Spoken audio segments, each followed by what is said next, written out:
At Microsoft Inspire, their channel conference, they brought out a new digital contact center platform. Yeah, this is really interesting with Teams and with Power Platform and automation. One thing that Microsoft hasn't really been vocally participant in it has been that kind of contact center experience, right? That's been kind of left to others. If you are down the legacy path, it's more Genesys or Cisco or Avaya. And, if you're in the more modern, it might be NICE or TalkDesk or Five9, now Zoom. And so I think Microsoft, always exploring revenue streams that the company is missing, said, we can do this. And we can actually do this pretty well because we can take our acquisition of Nuance, Dynamics 365, Power Platform, Microsoft Teams, and then, of course, run everything on Azure and give people a pretty comprehensive customer contact center platform. So it was a really interesting move to make. But I want to point out first, from a platform standpoint, what can it do? It can take AI, it can do intelligent self-service, it can be productivity driven, and it can do the 360 view of customers that are required in the contact center. Again, it can take all these softwares, it can do it in a fully integrated manner, and take, if you have this Microsoft ecosystem, it becomes extremely friendly.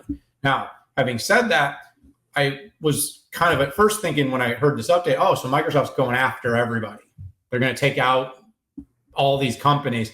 And so that isn't what they're doing. What they're basically doing is they're saying this is sort of building blocks. So if currently you are running on, a T-Tex or you're working with Accenture on your call center, they've got integrations. This is stuff that can be integrated at the SI level, and this is stuff that can be integrated at the technology level where you could still work with your cloud-based contact center, though, and you're going to make it extensible to some of the technologies in Nuance or some of the technologies in your Dynamics ERP, 365 ERP, or if you want to integrate Teams in a more comprehensive manner. So it's kind of, if you think about we've talked a lot about building the car of the future is going to be building blocks. Well, the contact center of the future, what Microsoft's saying here, is also going to be building blocks. So, and by the way, just to be totally transparent, I always admire the way that Microsoft is able to sort of deliver a solution that can do everything, but at the same time, always be somewhat accommodating to the fact that their partner ecosystems are really rich. And of course, most companies aren't going to go 100% into any stack or any one technology. They tend to always have a smattering, especially in things like a MarTech or a contact center stack. And so I think that Microsoft did a good job of building for that here. But the long run, Pat, is I think there's a gap to be filled. I think ERP, CRM, data combined with Teams and content and customer experience integrations, combined with AI running on Azure, is a pretty powerful stack that I do think Microsoft will be very competitive. And of course, the way Microsoft tends to make things available to its customers tends to be very low barrier of entry initially, and then it spreads, and then it becomes extremely sticky. So kind of like I said, it's the whole continuum of brownfield to greenfield. But it was a smart move into an industry that's going to only get more important as more and more commerce is done remote and as more and more customer interactions are handled digitally. Good analysis, Daniel. I'm surprised it took Microsoft this long, but it just must not have been a priority for them.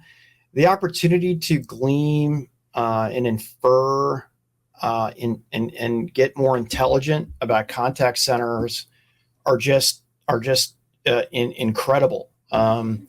Just when you thought, audio is dead, audio becomes super important based on all the things that you can do with it.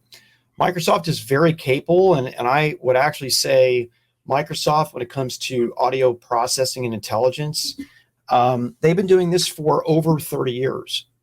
And I'm going to just infer from that they're going to be really, really good at it. And then when you layer video on top of that for even increased intelligence, makes sense. I have to admit, though, this does remind me a lot of AWS Contact Center, right? Where it's API driven as opposed to a turnkey product here. The incremental value I can see, let's say if you're a customer looking at to whether you adopt Microsoft or AWS, is you have integration with killer tools like Teams, right?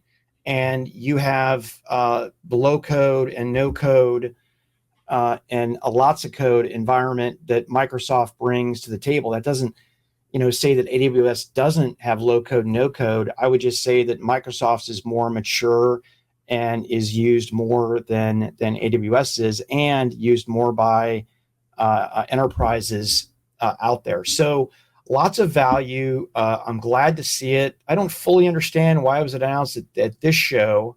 I guess it's because it's partner led, or maybe Microsoft had to make a product announcement at a show. Otherwise, you and I certainly wouldn't be satisfied. Well, they did. Yeah. I'll just say they did talk a little bit about how the Avanade, EY, HCL. So these are the channel partners would all be able to benefit from this and scaling their contact center deployments.